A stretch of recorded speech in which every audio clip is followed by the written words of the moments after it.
story? What do you want to hear? Cinderella, Sinbad, Frozen? No. No? Okay. What story do you want to hear? An African story. An African story. I think I can pick up one. Yes, I'll tell you an African story about a king who lived in a kingdom so many years ago. This is a relatively true story.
Our story begins with the moonlight shining down on a glorious African town close to the shores of the Atlantic. An elderly man sits in the midst of a few young ones as he tells the stories of their founding fathers.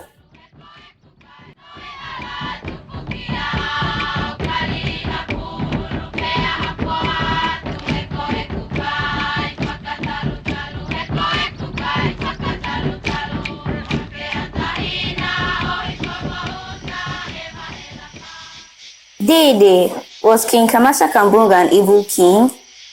Oh yes, he was. He killed anyone who did what he didn't like, including those who protested when he took their lands. He took wives from their husbands and killed the men or sold some of them as slaves. But then a man sent from the gods rose from amongst the people. Lanmi, with his brothers and followers, waged war against King Kamasa. It was a bloody battle, but with the king's army gradually cut down,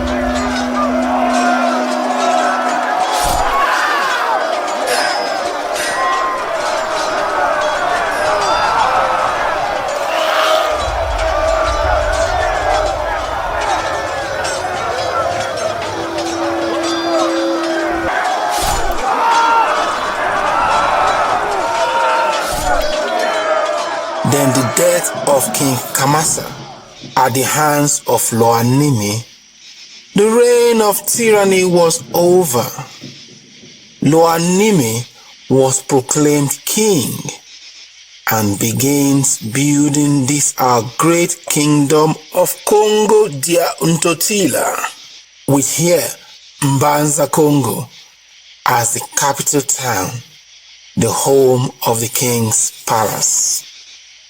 So children, it was at this time that King Lanmi started the construction of the Cloth Institute, enhancing of the port, and providing trade routes all the way from the Kongo River in the north, through Kongo River in the east, and the Kwanza River in the south, stretching to meet the Atlantic Ocean. He also formed the political institutions we have come to know as the Royal Council, which consists of the Wene Kongo, bureaucrats, electors, and matrons, all forming the Royal Council, 13 in number.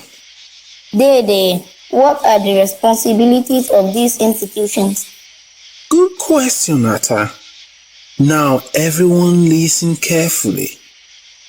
When a king dies, these 12 we have just mentioned need to decide who our next king should be. But the chosen one has to be a Kulikeni. The electors bring forward to the council the choices for next king, as well as which family from Nsaku Lakanda the king should choose his principal wife from. They also decide on the next general of the Congo army when a general dies, as well as play a crucial role in the king's coronation. The bureaucrats are appointed by the king to be in charge of the ports and trade. It is important to note that most of the electors and bureaucrats are appointed by the king. The matrons are the four most influential women in the kingdom. These are the king's mother or aunt, the king's principal wife, and two very influential women, usually from the ruling Kanga. Children, this structure is very, very vital to the success and progress of our kingdom. The kings after our great king, Lanmi, realized this and have continued with this structure for the ruling council. And this has brought peace and prosperity to the kingdom. Then a feminine voice from the background calls out, Okay. All right, children. It's late and it's time to go home. Your parents will be waiting. Our great King Nzinga will be expecting his humble servant ready and steady for a brand new day tomorrow. This is 1482 and not 1300. All right, children, let's go. Atta, remember, say hello to your mom for me. Tell her I'll see her tomorrow, okay? Night.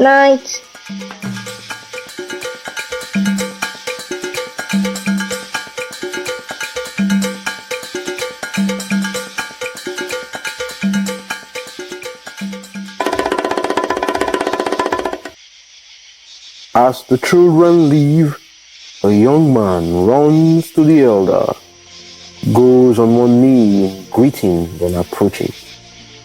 He whispers into his ear and steps back. The elder ushers the young man away, while he immediately mounts a horse and rides in the opposite direction.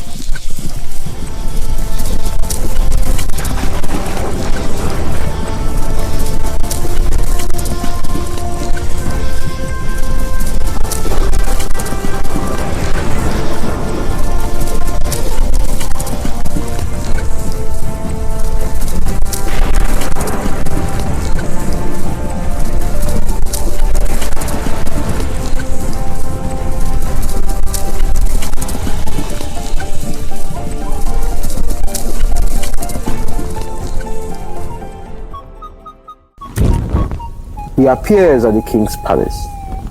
He is greeted by the guards as he requests an audience with the king. The king comes out from his chambers.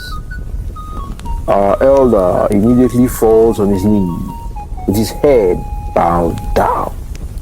The king asks, "Why have you disturbed my sleep?" My king, there are reports that a foreign ship has just been seen heading in the direction of the kingdom via the Kongo River. The king looks anxious, thinks for a while, then replies, "Follow this boat till it docks at Soyo. Then bring the ship's captain to me. We must know why they are here." Our elder gets up and is out in a flash.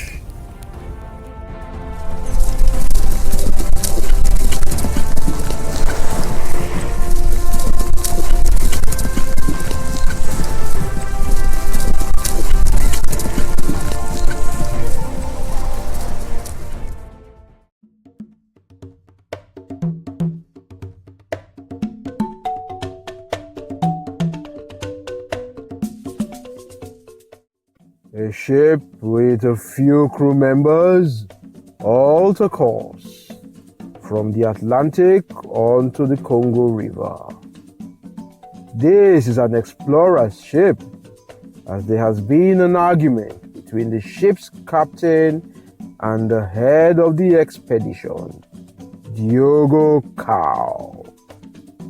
This argument was over changing direction, as the intention was to sail down south, but he had to concede as he is under instruction to take orders from Diogo. As they travel down the river, the kingdom begins to emerge in the horizon. They enjoy the bright sun and fresh air as the town of Kongo begins to appear. They continue down the river, and then the town of Kabinda begins to come into view. They stop at this estuary, and Diogo jumps down.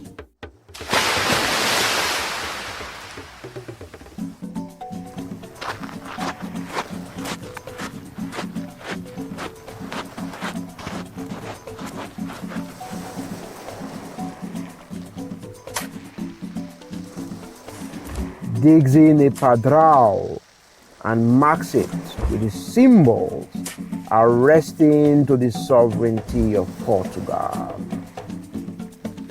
The sailors, including Diogo Cow, are astounded by the level of development with the people on horsebacks, elegant structures, and traders carting their goods.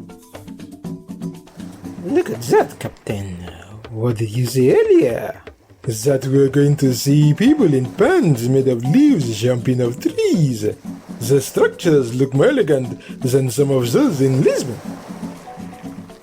They are spotted, and people begin to rush down to the banks to see the white foreigner. The men begin to discuss among themselves and plan what to say when they eventually come to a halt. The ship continues and gets to Soyo, where they see other boats, merchants and fishermen alike, all docked. Some young black men come rushing at the boat to pull it in. As soon as they step down from the ship, they are swarmed by children. Then the king's guards appear, and all the kids scurry away. They surround Diogo and his men.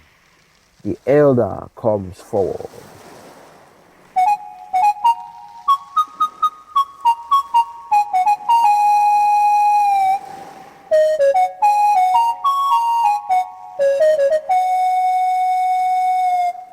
Voyagers from the seas beyond, you are now in the kingdom of Kongo di Antotila, and our king demands we bring your leader to him while the rest of you stay here. Who leads the ship? I do. My name is Diego Cao. You don't need to tell me. Tell all that to the king. He and his cabinet will decide whether you are our guests or our prisoners. Can you ride? Yes, we all can. But can I ask that my captain comes with me? And let me assure you that we come in peace, just to trade. If you say so. But our king will decide if that is the name of your crew member, your wife, or your weapon. When you are in the king's presence, you go on all fours and only stand after he sits. We will ride to the king's palace in Mbanza, Kongo, the capital.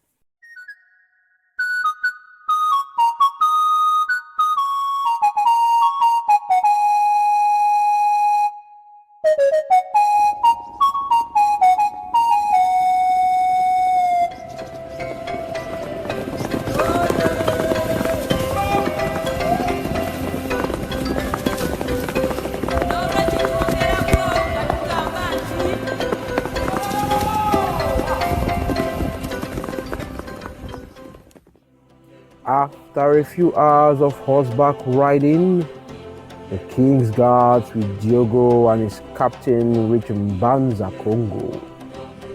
They ride through the streets towards the palace. As they reach the gates, Diogo looks up, eyes wide open and mouth agape, astounded at the magnificent structure.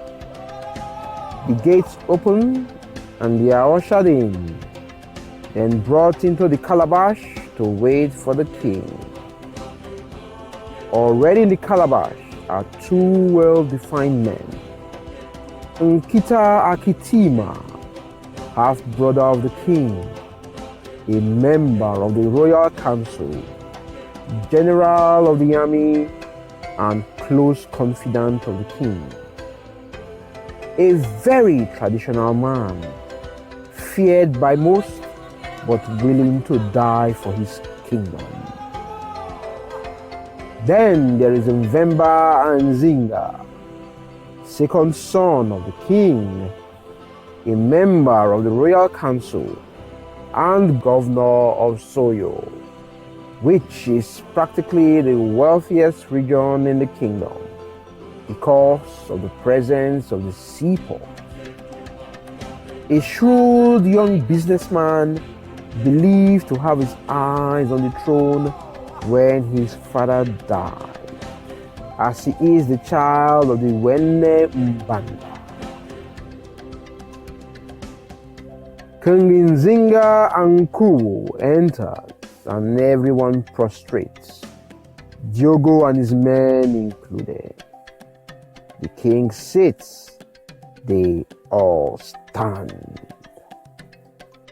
Where have you come from, pale man with funny hat? What is your mission in our kingdom? I am Diego Cao, and this is the captain of my ship, Captain Estrada. We feel fortunate to have been allowed audience in your esteemed presence, great king, as we have heard many great things about your kingdom.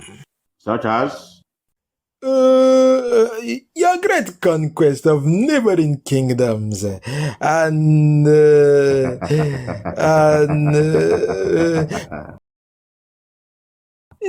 well, great king, we are from Lisbon, Portugal, on the orders of our great King João II to seek new trading routes and alliances south of the equator. Also, to share our culture and tell your people about the risen Christ.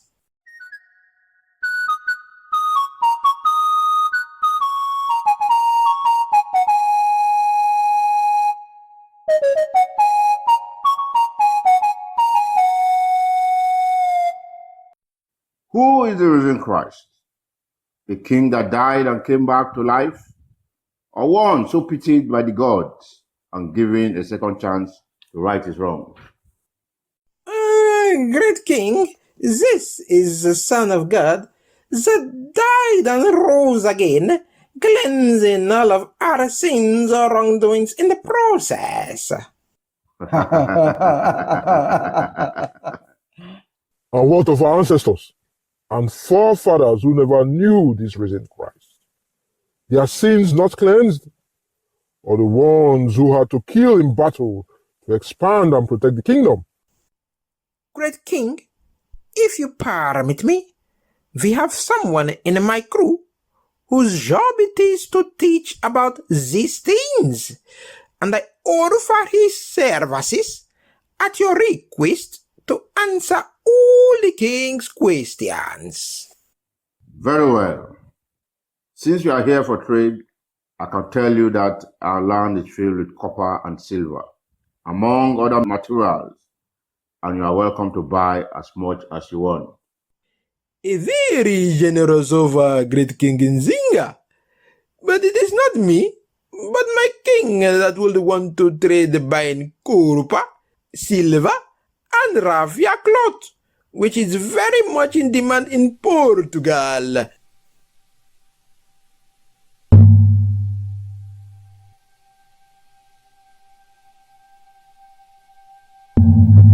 Diogo persists in trying to convince the king and his cabinet of his trading intentions.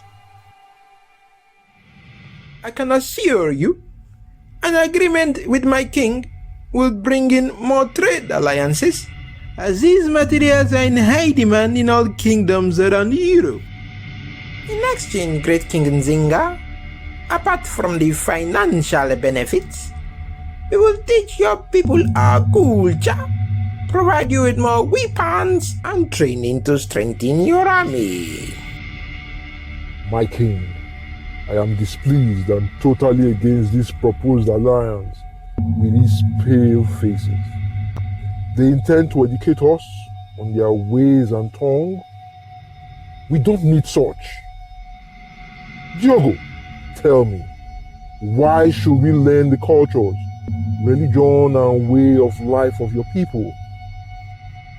Great King Nzinga and cabinet members, more and more people from Europe are coming to kingdoms below the equator to trade. If they don't trade with you, they will trade with your neighbors and strengthen their armies in the process. I suspect this will not be good for the security of your kingdom. It will also be advisable to learn their ways so as not to offend or misinterpret intentions, as well as the fact that your people can learn from them the science of the world in medicine, biology, and chemistry, with new ways of treating illnesses, improving your crop yield, and making weapons and war strategies.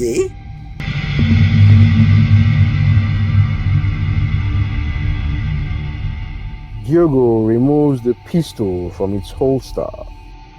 This is a gun. It uses gunpowder.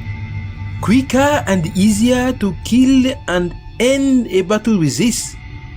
Also realize, this is key, very, very key, that these slaves you capture from these battles can be sold to the Portuguese.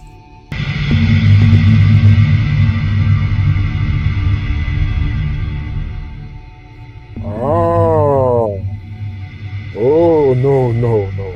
My king, please listen carefully to me. This pale face is bad news.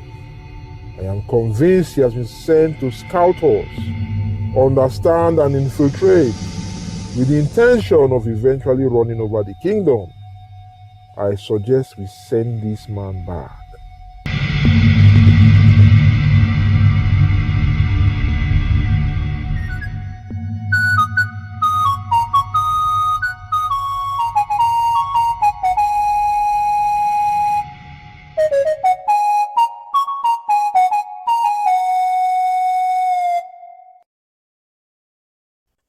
I think we'll stop there for now, Timmy.